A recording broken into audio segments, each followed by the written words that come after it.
Welcome to the Contact Center Cactus Chat podcast.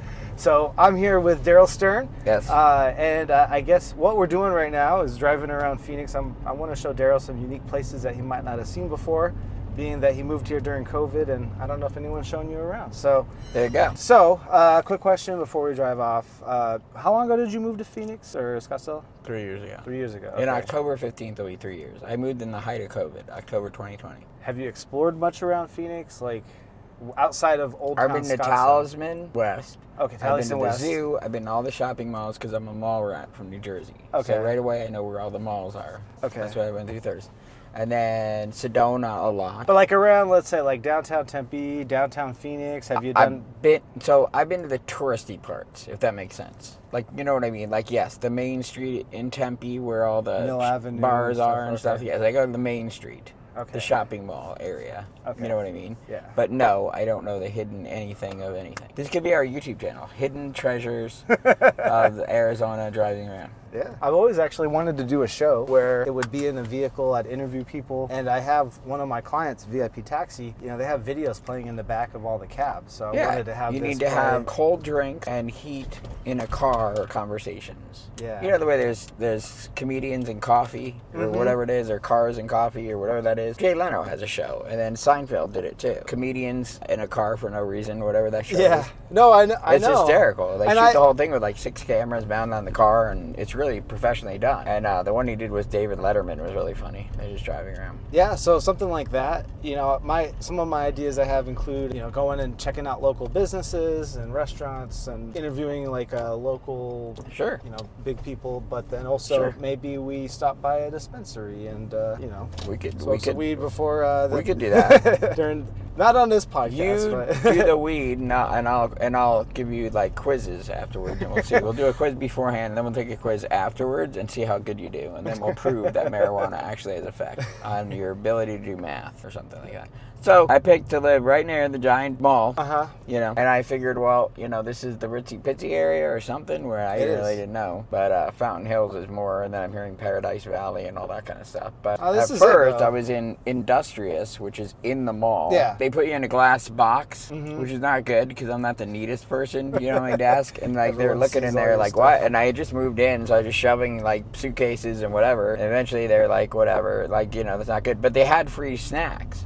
So for the $1,700 a month or whatever ridiculous amount it was, you could have all the cheese sticks you want while you were eating, which to me, that costs a lot. So I've been all around here to all the restaurants here. I know every corner of that mall. I like the way there's one of the few malls that actually goes across the street, and you don't realize it when you're in the mall. Like when you're in there, you don't realize you're walking across the street. It's so enclosed, and there's no windows out. It's all stores in there, so you don't even realize it. I've gotten so lost in this mall, and I've, you know, because you end up like in a completely different part of the city almost. If you go up to Denver, there's a mall called the Cherry Creek Mall that has branches in the east, the west, the north, south parking lots. And as I was getting divorced and driving from from Vegas back to Kansas, I stopped at that mall in Denver, and I got so lost, and I was hysterical. I was like, I got my car. It was really funny. Like, I couldn't find my car.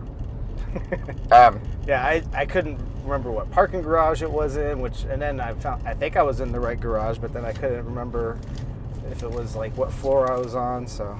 Okay, here's my first question, the first urban legend about Arizona, okay? So I came here, I see the palm trees. I said, well, palm trees are tropical, they need a lot of water. They're in Florida. They're not in the desert.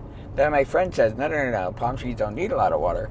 And my other friend says, well, what they're doing is they're watering them in tubes underground. So any of this true, or how the hell are there palm trees in the desert? I know they must be imported. Yeah, I mean, there could be yes to all of it above.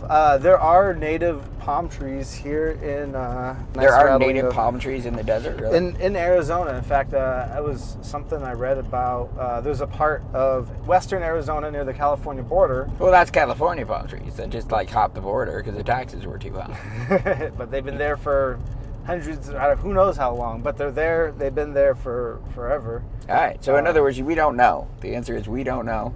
I'm sure some of these varieties have definitely been brought in outside of. Well, Scott, Arizona. I mean, they're planted. They're landscaped. I mean, I could tell that. And how they But water like here, I don't know. like it's just a method of watering the trees out here. You could put little tubes in the ground, and supposedly it helps get the deeper into the roots. The thing I do is hydroponic.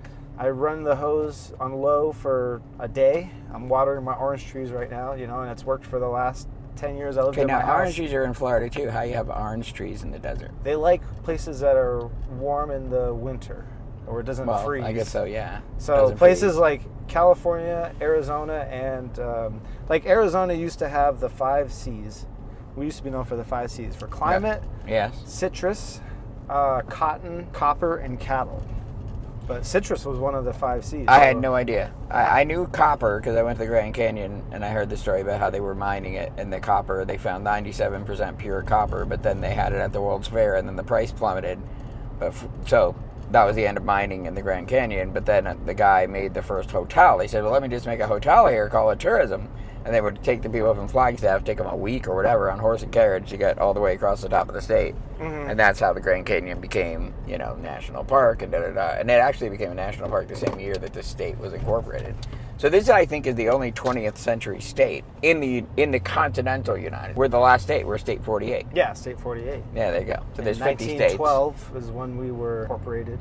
Yeah, exactly. So before that, for an entire century and a half, it was the wild, wild, wild west. We're driving up Camelback Mountain right now. One of the most popular tourist places, I guess. There's people that love to hike this thing, and people that kill themselves every year trying to hike it because they try to go when it's 115 degrees. So now that's silly. You could start in the morning if you got up super early, but if you're halfway up and it's getting to be 10, 11 o'clock in June, July, August, November, December, not November, December, whatever, then you're screwed. So then we're actually going up the mountain. So this would still be Scottsdale, though. This is actually Phoenix. So it is Phoenix, and we're in the Arcadia neighborhood. This is the streets. Arcadia. Yes, I've heard this is. There's beautiful, nice views of downtown Phoenix. So you can't see this, though, because the camera is only showing. Well, I have a camera up on the roof of the car, so. All right, so take a look around. Cue the music. Bam, bam, bam, bam, bam. There you go. That is awesome. You can see all the way to downtown. I've never driven up a mountain like this. This is a fun spot to drive up, and it's nice to see the homes around here, they're super unique custom homes. Like super it's crazy. unique. I've seen these from a distance, but I haven't driven up closer to them. And then I come up here to shoot like the dust storms coming in, or like lightning, thunderstorms coming in and stuff. So, and I'll run into other people up here trying to do the same thing. So I'll end up chatting with other people that are here just to watch it rolling in. That is a cool house. The house is on like stilts, and then it's up on the glass. That is super cool. Let's just pull in and knock on the door and say, hey, we're podcasters. We want to interview you on your great house. We'll have to make them a new design, like Interior Design Extravaganza Express. I know. That's our new podcast, so we can go in these people's houses. Yeah. See, there's construction. Yeah, and there's a couple, I think in the 60s, people were kind of getting upset that there was homes being built on the mountain, so they ended up preserving the majority, people wanted to build all the way to the top. So what you see here is a height limit. That is a castle. That is a legit castle, yeah. Holy crap. And you can see these from down in the city. If you look up, you can see all the different houses, like the castle one. That's cool. Now I know where to target with my direct mail campaign. Like every address going up this mountain. Yeah, so that's crazy. Camelback Mountain touches 3 cities: Phoenix, Paradise Valley, and Scottsdale. Oh, so it's like 4 corners, Yeah, the majority of the mountain is in the borders of Phoenix, and so the trails and the city park and everything, it's all run by City of Phoenix. So the borders of Phoenix are mountains, is that what you're saying? For this part of the... this part? Okay. On this side? Yeah. Okay. I didn't know that. That's really cool. I've never been up there. That was super cool. So we're not coming up the same way we came down. Down the same way we came up, right? Yeah, this is another part of... We're coming out a different part of the city. That's it. So if you ever want to go up to the top of Camelback Mountain, get on... I don't know. That was 56th Street. And we're driving back down Arcadia, and there's all kinds of little streets you could explore around here. Right. And Arcadia is where the video arcade was created, and the first Pac-Man game went in, right? Oh, really? Is that true? I just made that up because it's Arcadia. Why would you call it Arcadia? I don't know why they call it Arcadia, but I can tell you that Steven Spielberg grew up down the street from here. Really? He did. He went to Arcadia High School. He did not his know first that. film premiere out in it was called, I think, the Phoenix Theater, that doesn't exist anymore. Oh, wow. But shortly after that first premiere, he moved to California and never looked back. I did not know he was an Arizona native. I met him because I auditioned for the movie The Goonies. Okay. I met him in New York City on Park Avenue, and Mike Fenton answered the door. He was the casting director for all the movies. If you look at Indiana Jones, you'll always see casting by Mike Fenton. That's the guy. So he did the casting, and he opened the door, and he said, "And now meet Steven Spielberg." They actually put on like a show, and he comes out with his dark sunglasses, his signature dark sunglasses, and I'm petrified. But I talked to him for a bit, and then I got a call back to be the role of Chunk. If you ever watched The Goonies, which is now a cult classic film, there's a kid that's very overweight that just like is stuffing his face in the whole movie. That would be you. Wow. That is cool. That mountainside is cool. Yeah, there's the road is called Camel Head, and so you could drive up there, and there's more to explore. And if I had more time, I'd show you more around there. But otherwise, it'll be limited to just that mountain. Listen, this is just episode 1. You have to tune in to the other episodes of this podcast to get the rest of the other side of town. So this is just part 1, guys. All right, so we're coming up to Camelback and 44th Street. This is one of the, just like where you're at, Camelback and Scottsdale Road. This is also one of those high-end, glitzy corners. Yes, and even the banks here look like desert oasis. This is a really historic, cool building that they better never tear down. But, so interesting thing about this intersection is... you can go on a red light. Or maybe you can't, but we I stopped after a stop. Oh, you did a California stop. That's a California stop. Yeah.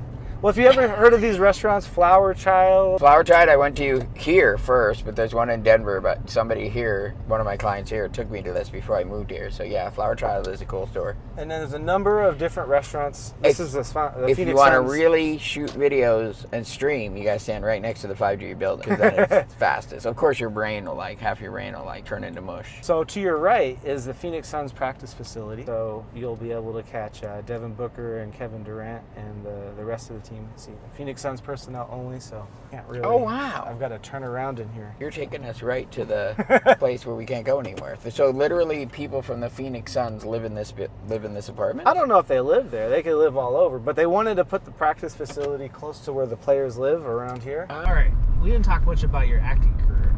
Okay, have you been doing acting your whole life? You mentioned some of the movies that you've been in. I know you. So I'm deaf in one ear. I guess the story my parents tell you, who knows, whatever the parents tell you the stories. So supposedly I was kind of shy, or I wasn't developing talking right or something, who knows.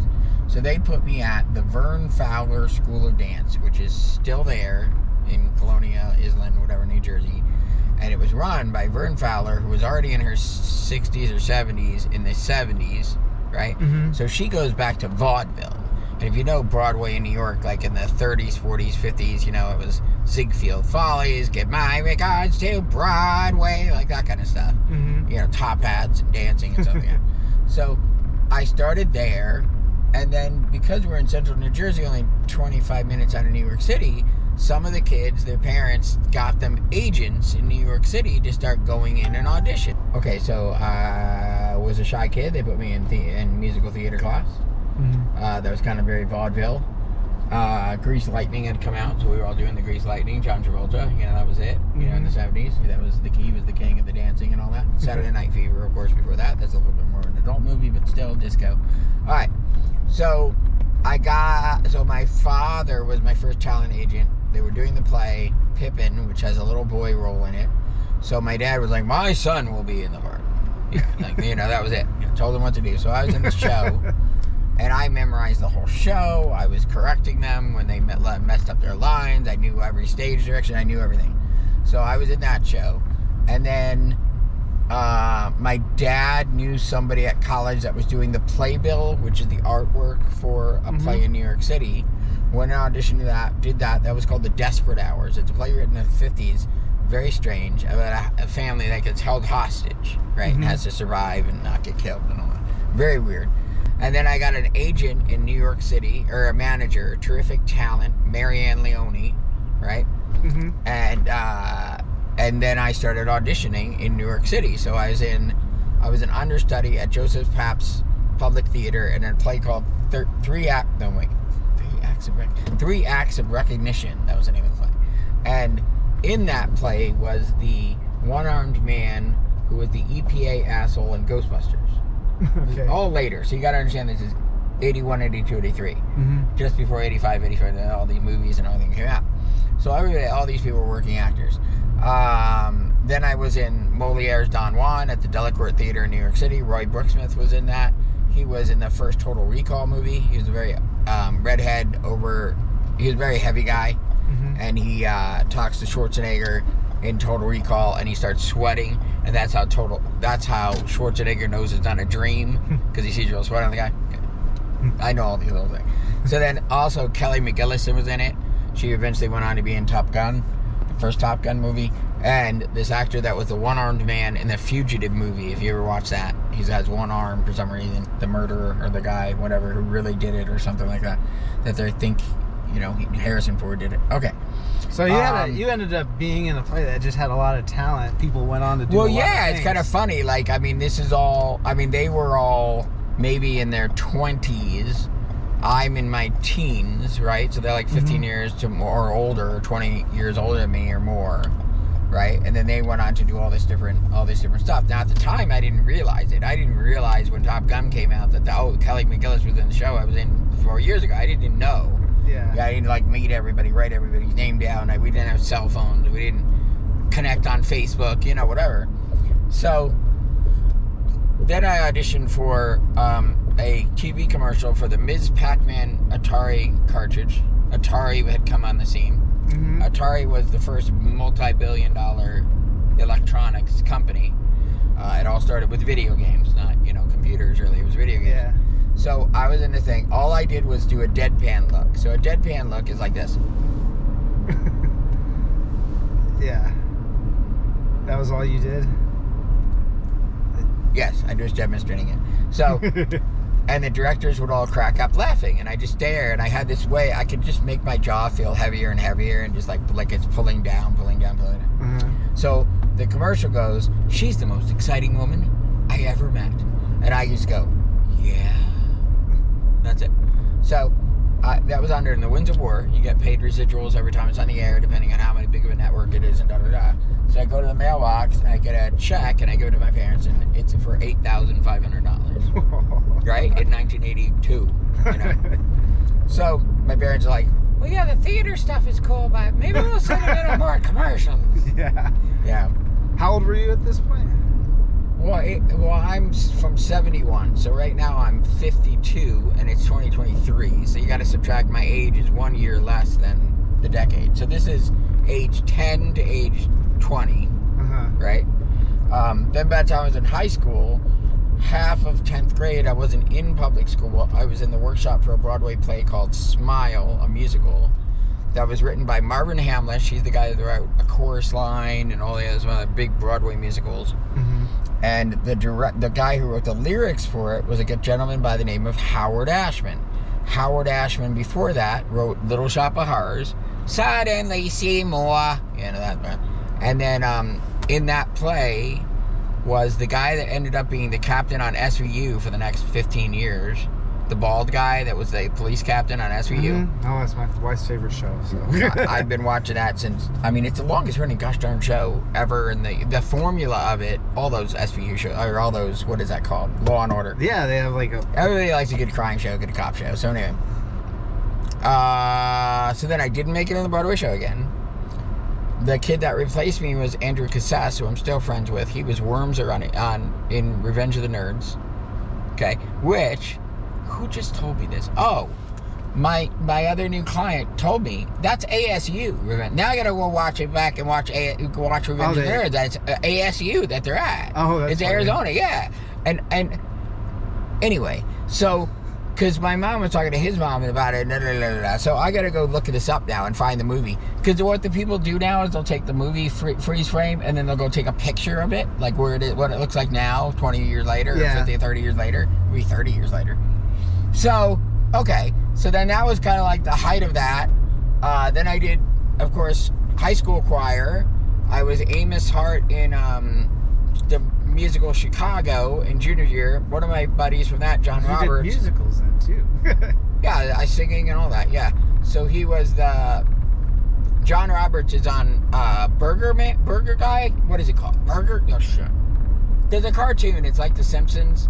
It's called Burger something. Bob's Burgers. Yeah, he's one of the voices on there. Okay. He graduated high school with me.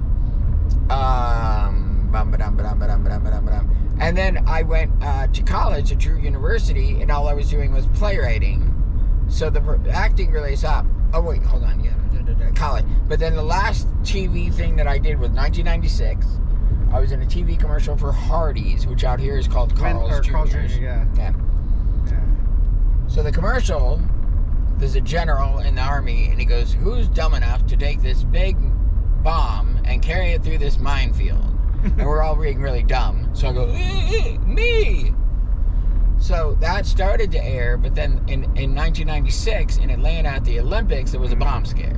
So all of a sudden, here comes the change. No, it was politically, here comes what's going to be 9/11 5 years later, like this politically correctness, and we're not going to make, jokes about people blowing up anymore, I guess, or whatever. Darn it. You can only do that on Bugs Bunny now, I guess, when you watch reruns. Wile E. Coyote, his face gets blown up. So, yeah. That was that, and then from 95 to when?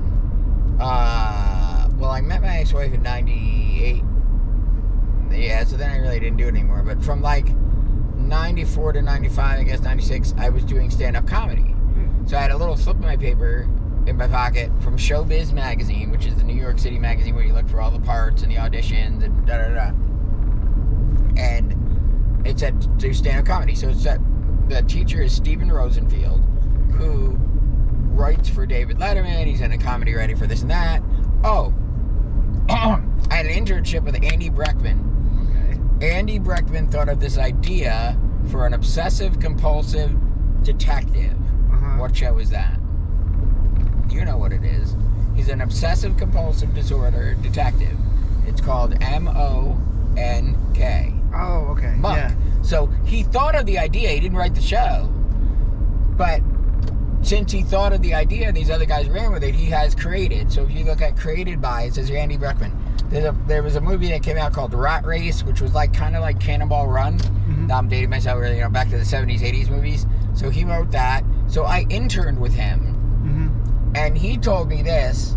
He told me there's two ways you can do it. Life, right? You can be an artist and be poor, or you can give your idea to someone else. They'll completely ruin it, but they'll pay you a lot of money, right? And that's basically how Hollywood works. They'll buy the idea from you, right? Turn it upside down, and then they'll turn it upside down, hire 16 other. Yeah. And if you ever watch the Flintstones live action movie, there's an example because it's horrible. But when you watch it, you look. I always say, look at all the writers they had, and if you see this whole list of writers, that's why. Because one person didn't follow it through, and too many cooks, too many chefs in the soup. Show business, and then the Hardee's commercial. That was the last commercial. Then I did comedy. Then 99, I decided to go do website design, and get my first job working for that real estate agent guy. And then the next year, I was working in corporate at a big international software firm, and that was it. Right. So it went all the way to age 29. So when did you strike out on your own? And because you said you're working for a big corporate place, and so at some point now you're not working for some big corporate place. Got it. The whole time that I was at SyncSort, that was the name of the company. They're still there. I think they got bought out by something else. SyncSort is a software company that made an what is that called? Not an algorithm, a mathematical formula that could sort data faster. Okay. So back in the days of mainframes, when they were the size of cabinets, the sales guy would go out and go, okay, run the IBM, that was it, right? IBM sort, and run SyncSort. And SyncSort would finish faster. So if you can imagine, you're searching in a database of Verizon for phone records. You realize how many phone records, billions of phones, whatever, billions of calls, right? How are you going to sort that data out and get the information faster? You have to have a faster running algorithm to sort it, if that makes any sense. Yeah. So it was like the early days of, trying to so not to do more, get out of Excel and start so they were the first ones to have a patent on computer software. Okay. Because they actually invented a different algorithm way. I don't know what it was. Okay. So that was my first corporate job. My whole time, my mom had cancer. It went into remission, and we came back, went into remission, And then by October was when she had the big operation where they really, tore her up. And then by November, she passed away. And then I found out afterwards that I could have taken a non-paid leave of absence. So believe it or not, my mom died on a Thursday and I went back to work on Tuesday. Oh, you know what I mean? I just didn't know what to do. I thought, well, God, I got to get back to work. My manager started doing this. Oh, well, you're late. Oh, you weren't in the meeting. You know what I mean? I'm messed up, right? And she starts all of a sudden because her manager's on her ass. Because normally, she who can't cares? Stand up for her employee. Nobody was really, it was very, laissez-faire or whatever. But I did really good there. I was one of the only people that I could explain to tech people what we wanted to do in marketing, explain to the marketing people what the tech was all about. Yeah. And kind of communicate back and forth. And then when she passed away, by January I got married, and then I told them February 14th, I think it was. It's a Valentine's Day. I said, I'm quitting. Mm-hmm. So that was year? January 2003. We're exactly 20 years into me running my own business this year. Congratulations. I made it. I don't know how much longer I'm going to make it, but I made it, 22 whole decades working for nobody but me. And somehow I'm still here, so. Just keep meeting new people and all that. Yeah, you ripped yourself out of your network in the East Coast and... Yeah, so again, like that, I threw away the theater stuff. I threw away comedy. I threw it all away. It wasn't until 2016 then, so I'm at another almost 15 years, then I started doing the videos, right? And getting back into the theater aspect of this, and now that I get to sit in a director's chair with you, which we're going to do, and I'm going to go, okay, now tell this story, now tell this story, tell this story. Yeah. It just took me home. I was like, oh my gosh, I'm doing what I was doing when I was 3, and that's what really brought my life all together. So I always say, that thing that you threw away, I don't care if you used to make remote control cars or whatever, like you're still tinkering with the electronics and stuff of your father, that's good. Keep that. Yeah. Be the guy that's you can even take this and like review the latest equipment. You know what I mean? Like, keep playing with the toys that you like to play with. Because when that all can continue on in your business, it's much more fun than doing something that's like, oh my God, I hate it. Yeah. So you can stop here. Well, I got a car behind me. I was going to say. And we'll be back for episode 2 of we're just going to drive around, teach you about Arizona, and interview someone at the same time. So we hope you like this episode. This is actually really good. No, but this is a good idea for a podcast, dude. This is very good. Like, we got into it last night, and then if you videoed it, I like it. Yeah, so we'll see. You never know. I mean, like you said, Darrell Stern is on the premiere episode, though. This was the best one. This was the one that launched his career. Remember that. Darrell Stern. Just kidding. Well, I appreciate your time and driving around. Hope you enjoyed the milkshake. And oh my God. If people, if they're listening and they're like, yeah, you know what? I've been doing video stuff, and or I need to grow my business. What you described is where I'm at right now. I'm not a startup. I need to get this thing going. How do they get in touch with you? How do they find out more? Sure. So I'm Darrell, which is the French spelling for some reason. Stern, Stern, and then you can go on there and find me on LinkedIn. You can go to stern.marketing, see all the testimonials and stuff. I just dug through all this old stuff. I got ones going back to 2013, like all the way through and all that. Anyway. I think every business owner is guilty of this. I mean, I got testimonials. You know what I mean? And we don't stop to read. rejoice and look at what we've accomplished, because business goes up and down. It's a roller coaster. So true. Let's do another episode on that, because I don't want to go over and hit it. But yeah, you go there, you find me all over the interwebs. I have some free classes and stuff at storming.com too that you can download and stuff. And I'd love to talk to you if you are a gift to the world. There's something inside of you, and everything that you've done, good and bad, is like an amazing story. And if you stop just focusing on the business, I gotta sell the business, and believe it or not, and let go of that, you'll sell a whole lot more just by being yourself. Yeah, so, and you'll see some content we'll come out with, working with Darrell as well, so. Woohoo! Yeah, you'll get to see some examples of that.